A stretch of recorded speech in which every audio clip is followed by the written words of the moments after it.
Namaskar, this is my 20th lecture. In this lecture, I'm going to give a short account of what is mass murder and why it's not genocide, and also ethnic cleansing, which I'm going to postpone till next lecture because otherwise it'll be too long.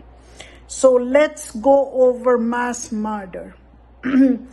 Now, I'm reading off from a standard definition of mass murder. It is a single episode of violence occurring at one time and one place.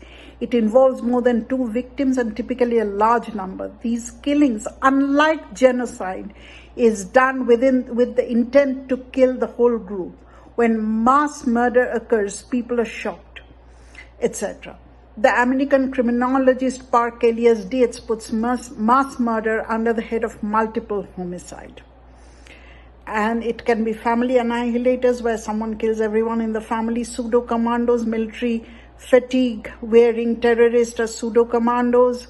They are power-motivated individuals fascinated with weapons, set-and-run killers. These mass murderers use poison or bombs to cause remote murders. And Ronald M. Holmes and Stephen H. Holmes in their book Murder in America makes these categories. Mass murderers are those who kill for a charismatic leader, then there are disgruntled employees, they hate their employees, etc. Now, Fox and Levin says vengeance is a primary motivation. They divide the specific time in many parts.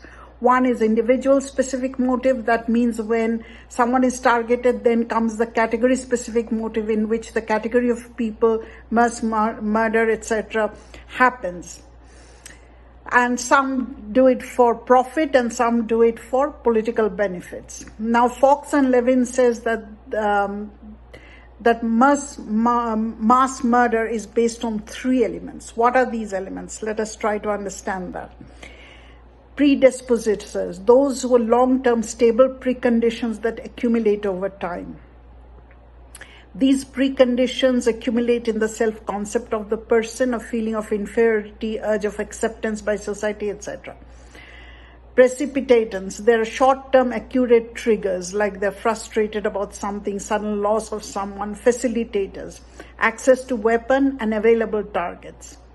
Marlin undermines three forms of mass murder. Instrumental mass killing, it is a large-scale murder unleashed to advance specific agendas or objective. Victim-specific mass killing, when the victim is a member of a very broad group. Terrorist killing, gang killings.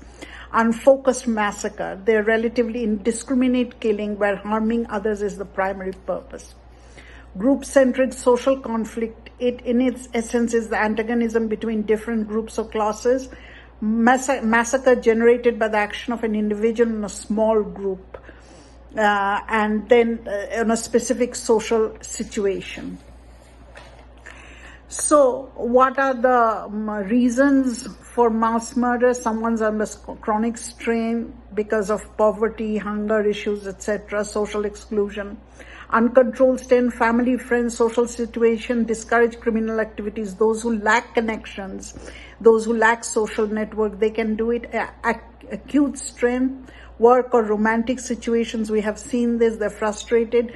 Planning strategies, planning and preparation, and the event. Lewis and Meftis conceptualizes the state through routine activities. The cumulative strain theory is not limited to the school shootings only, it is applied to the situation of mass murder. So mass murder is something that we see that happens mostly one time, and the reasons are more or less individualistic. And in mass murder, of course, the state is not involved, except in some situation which is extreme, like murdering all the prisoners that happened in Stalinist Russia when Blokhin was the mastermind of Stalin's Chernaya Rabota network, but the state was not directly related. He killed all the prisoners in, say, 7,000 prisoners in 28 days, etc. So mass murder is not genocide, and that is something we have to remember. Next, in my next lecture, I'm going to talk about ethnic cleansing, which may or may not be connected to genocide. So for this lecture, this is all. Please don't forget to subscribe to this channel and also contribute so that we can go on making all these videos. Namaskar.